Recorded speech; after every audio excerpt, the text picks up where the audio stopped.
Assalamualaikum students, how are you all? Hope so that you are fine and good by the grace of Almighty Allah subhanahu wa ta'ala. Okay students, in the previous lecture we have seen the topic of changing speed and direction and speed की changing देखी थी. So now आज अपना lecture continue करते हैं. So open your books, अपनी books open करें. Open page number 52. Okay, page number 52. Our today's topic is acceleration. In the previous topic we have seen changing speed and direction, and we have also seen the Newton first law of motion, और हमने उसकी application भी देखी थी कि कहाँ और कैसे यूज़ होती है. Now let's start our today's topic, that is acceleration. What is acceleration? An object is accelerating if its speed is changing. If the speed of the object is changing, then it is called its acceleration. ठीक है, यानी कि हम क्या कह रहे हैं, एक ऑब्जेक्ट है वो एक्सीलरेट कर रहा है अगर उसकी स्पीड चेंज हो रही है. ओके, अगर एग्जैक्ट डेफिनेशन की देखा जाए एक्सीलरेशन की, then it is the rate of change of velocity per unit of time. एक यूनिट ऑफ टाइम में यानी कि स्पीड कितनी चेंज हो रही है. ठीक है, that is acceleration. So an object is accelerating, object accelerate कर रहा है अगर उसकी स्पीड चेंज हो रही है.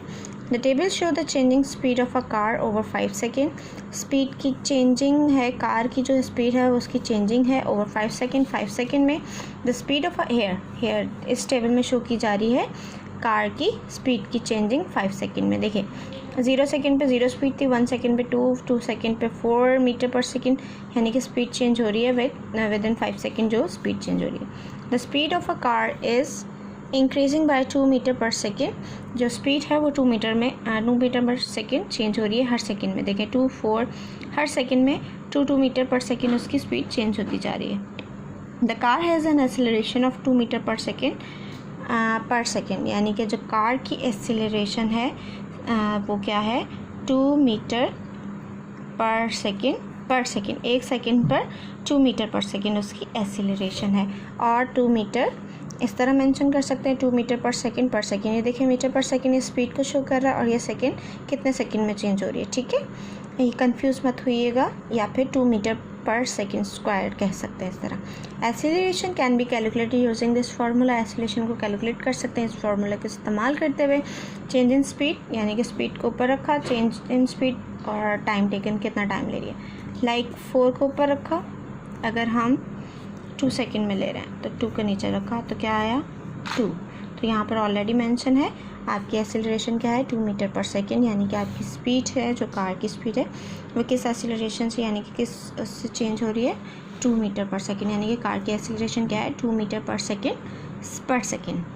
Okay, acceleration can be shown very clearly on a speed time graph. Acceleration को बिल्कुल साफ तरीके से स्पीड टाइम ग्राफ पर शो किया जा सकता है. द वन शोन बिलो, जो एक है वो नीचे शो किया गया है, shows the acceleration of the car. वो क्या शो कर रहा है, कार की acceleration is in the example below above. ये जो एग्जाम्पल दी गई है उसकी acceleration time speed and time graph पर शो किया गया here. What is the acceleration of the sprinter which start from rest. ठीक है, स्प्रिंटर कहते हैं रेसर को जो आपकी शॉर्ट डिस्टेंस कवर करता है रेसेस के दौरान. ठीक है, एथलीट को कहते हैं. ठीक है, एथलीट जो है क्या करता है, जो रेस लगाता है वो शॉर्ट डिस्टेंसेस. ठीक है, what is the acceleration of sprinter की एथलीट की एक्सेलरेशन क्या होगी, वे स्टार्ट फ्रॉम रेस्ट, जो रेस्ट से स्टार्ट हुआ, एंड टेक्स 4 सेकेंड, और उसने 4 सेकेंड लिए to get up the speed of 12 metre per second. 12 metre per second की स्पीड गेन करने में. The change in speed is, speed की चेंजिंग क्या है 12 metre per second is equals to 12 metre per second. The time taken is 4 second. Time acceleration देखें उसकी speed change of speed क्या है 12 मीटर पर सेकेंड, और उसने कितना टाइम लिया है 4 सेकेंड. तो 12 को 4 से डिवाइड करेंगे तो एक्सेलरेशन क्या आई स्प्रिंटर की, एथलीट की क्या आई स्प्रिंटर की 3 metre per second. Here is the, देखें ये आपका लिया गया है इसका 0 पर 0 था, 1 सेकेंड पे 2 था, देखें 2 पे प्लॉट किया है, 4 सेकेंड पर 3 पर 6 था, देखें 3 पर 6 था, 2 पर कितना था 4, 2 पर 4, 3 पर 6, 4 पर 8, 4 पर 8. ठीक है, ये प्लॉट किया गया और 5 पर 10. ठीक है, और इन सब पॉइंट्स को जोड़कर हमने इसका ग्राफ बना लिया, ठीक है। Now come on page number 53, gravity, falling and air resistance. The diagram above show a block of iron hanging from a piece of string, यानी कि एक ब्लॉक है आयरन का जो हैंग किया गया एक रस्सी के टुकड़े से, कह सकते हैं आप स्ट्रिंग, ठीक है। द डाउनवर्ड फोर्स, यानी कि जो उसकी डाउनवर्ड फोर्स है, देखिए आप कोई भी चीज़ उठाएंगे उसका वेट होगा, जो डाउनवर्ड फोर्स है वो वेट है। इस balance by the upward force, उसको बैलेंस किसने किया गया है, अपवर्ड फोर्स को। देखिए जो आप हाथ की फोर्स है वो अपवर्ड फोर्स है, और जो डाउनवर्ड फोर्स है वो जो वेट का है वो वेट कहलाता है, ठीक है। तो ऊपर वाली फोर्स को जो अपवर्ड फोर्स है वो टेंशन कहलाती है। टेंशन इन द स्ट्रिंग, वो स्ट्रिंग की टेंशन है। If the string is cut, अगर रस्सी को काट दिया जाता है, the weight makes a block accelerate downward, तो वेट क्या करेगा, ब्लॉक को एक्सीलरेट करेगा नीचे की तरफ। ऑन अर्थ, ज़मीन पर, gravity makes falling object accelerate, gravity क्या करती है, गिरने वाले ऑब्जेक्ट्स को एक्सीलरेट करती है at about 10 metre per second square, 10 metre per second square की एक्सीलरेशन से। दिस मीन, इसका मतलब है दैट आफ्टर 1 सेकेंड, 1 सेकेंड के बाद, the block will be falling at 10 metre per second. After 2 second, 1 second के बाद 10 मीटर पर सेकेंड होगा, 2 सेकेंड के बाद 20 मीटर पर सेकेंड होगा। क्यों? क्योंकि जो ग्रेविटी है वो कितनी एक्सीलरेशन दे रही है ऑब्जेक्ट को, 10 पर सेकेंड, ठीक है। तो जब 2 सेकेंड्स होंगे तो 20 हो गया, 3 सेकेंड्स होंगे तो डेफिनेटली 30 हो जाएगा, एंड सो ऑन। इसी तरह 4 सेकेंड होंगे तो 40, 5 सेकेंड होंगे तो 50। However this is only true for objects, ताहम ये बिल्कुल हकीकत है लेकिन उन ऑब्जेक्ट्स के लिए फॉलिंग इन अ वैक्यूम जो वैक्यूम में गिरे।